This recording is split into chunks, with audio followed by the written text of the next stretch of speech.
Hi, I'm Gav, a data analyst here at Rinst, and today I'm excited to walk you through our latest edition of the Car Wash Industry Report, built from data across nearly 3,500 car wash locations for the third quarter of 2025. So as always, we start with the headline number. This past quarter, same-store total revenue grew 5.7% year over year, a result that's consistent with the steady growth we saw last quarter. And here, what we're doing is looking at growth on a same-store sales basis. So comparing the performance of locations in Q3 of 2025 against those same locations' performance in Q3 of 2024. And it's worth emphasizing this 5.7% is a healthy growth rate. It's in line with what we've seen in recent quarters. There were outliers at the end of 2024 and the start of 2025, but those were the quarters that saw unusually strong growth that was driven by a rare surge in retail activity. So in that context, Q3's 5.7% growth actually reflects a return to normal, strong, steady performance and is a sign of ongoing stability across the industry. So while total revenue growth was very similar in Q3 to Q2, the drivers behind that growth shifted in Q3. So breaking it down, in Q3, membership revenue was up 10% year over year. Retail revenue declined 3% year over year.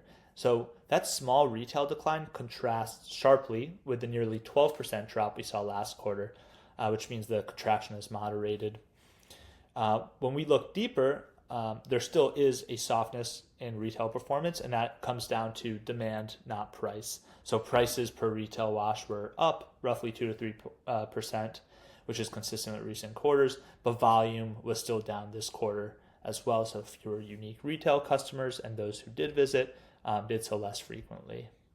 And again, as has been the case in the past, membership revenue growth, that remains the key driver of total revenue growth. So the reliability of the recurring membership income, it continues to offset the volatility that we're seeing on the retail side, and it provides a strong foundation for operators. So we'll return to that point at the end of this conversation. Next, we look at conversion rates and how well operators are turning retail customers into members. We break this out by average member count per site. So large operators with over 4,000 members per site converted at 11.1%, mid-sized operators converted at 10%, and smaller operators under 2,000 members, they converted at 2.4%.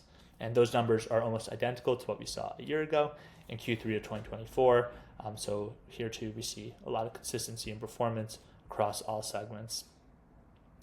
With respect to churn, the percentage of members who cancel each month, in Q3, voluntary churn averaged 4.7%, credit card churn was 2.9%, and that is a total churn rate of 7.6%, which is up just under 5% year over year. That's mainly up due to the higher voluntary churn. Credit card churn has edged up only slightly. And actually, compared to last quarter, the churn figures this quarter are nearly identical, which suggests that we did see an upward trend earlier in the year that may now be leveling off.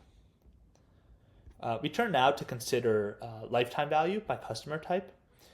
We first explored this topic back in Q1, where we compared the revenue generated over the first 36 months by members versus retail customers. Now, at the time, our analysis focused only on repeat retail customers, meaning retail customers who washed at least twice. This quarter, we've expanded that analysis to include all retail customers as well, even those who only washed once, and that gives us a fuller and more realistic picture of retail behavior. We found that a repeat retail customer generates about $104 in their first 36 months. If we include all retail customers, that number drops to just $64. In contrast, a typical member is generating about $444 in their first 36 months.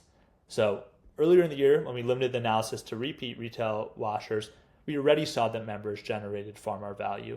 When we widen the lens to include all retail customers, the way operators actually experience the business, the gap becomes even clearer, and the contrast really underscores how central the membership model is to long-term revenue and stability.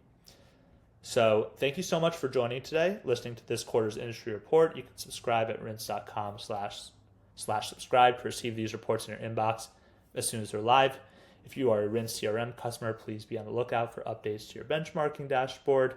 And thanks again for joining, and we look forward to continuing the conversation next quarter.